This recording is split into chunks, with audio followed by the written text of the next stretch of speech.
Assalamualaikum. Kembali lagi bersama aku Nagita Sapitri di mata kuliah Akuntansi Manajemen. Kali ini aku akan membahas tentang anggaran untuk perencanaan dan pengendalian.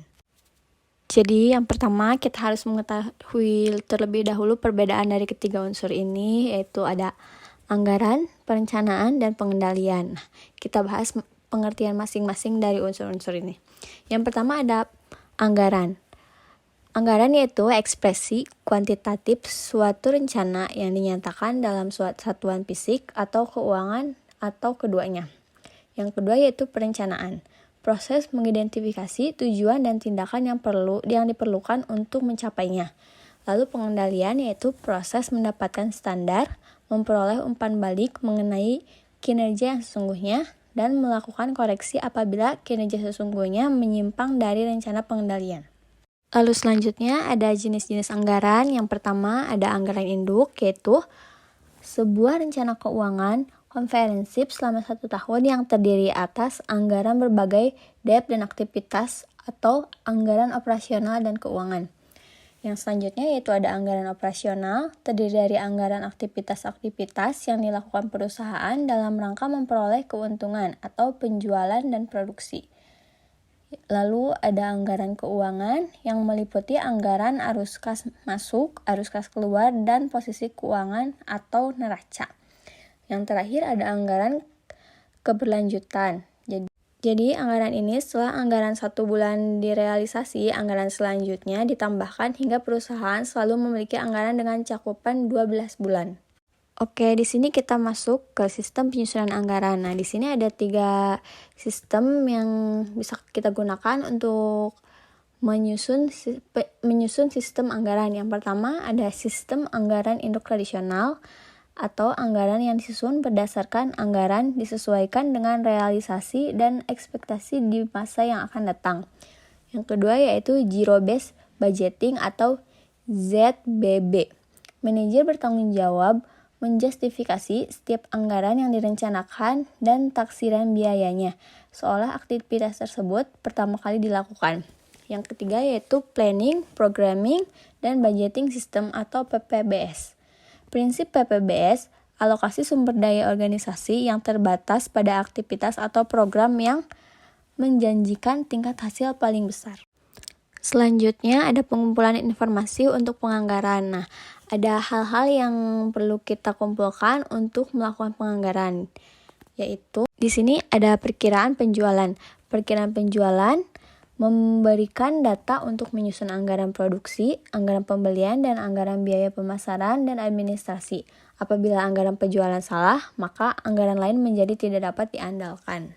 Nah, di sini kita akan membahas tentang berbagai macam anggaran. Di sini banyak sekali anggaran, yang salah satunya yaitu ada anggaran penjualan. Anggaran penjualan yaitu unit dijual dikali harga jual atau unit. Proyeksi yang menunjukkan perkiraan penjualan setiap produk dalam unit dan rupiah. Selanjutnya ada anggaran produksi. Jadi anggaran produksi ini jumlah unit yang harus diproduksi untuk memenuhi kebutuhan penjualan dan kebutuhan persediaan akhir. Untuk anggaran produksi ini sendiri yaitu unit persediaan akhir ditambah unit penjualan dikurangi unit persediaan awal. Selanjutnya anggaran pembelian bahan baku. Salah satu anggaran yang harus disusun terlebih dahulu mengingat bahan harus tersedia ketika dibutuhkan. Nah, pembelian bahan baku atau unit sama dengan persediaan akhir bahan baku diinginkan ditambah perkiraan penggunaan bahan baku dikurangi persediaan awal bahan baku. Biaya pembelian bahan sama dengan pembelian bahan atau unit dikali biaya pembelian atau unit. Selanjutnya, anggaran tenaga kerja langsung. Anggaran tenaga kerja langsung ini menunjukkan jumlah jam kerja langsung yang dibutuhkan dan biaya untuk jumlah unit yang dianggarkan akan diproduksi. Unit produksi dikali jam tenaga kerja langsung per unit dikali tarif upah tenaga kerja langsung per unit. Berikutnya anggaran overhead. Menunjukkan perkiraan semua biaya unsur produksi yang bersifat tidak langsung. Overhead tetap sama dengan jumlah jam kerja langsung dianggarkan dikali tarif overhead variabel per jam kerja langsung. Selanjutnya ada anggaran persediaan akhir barang jadi.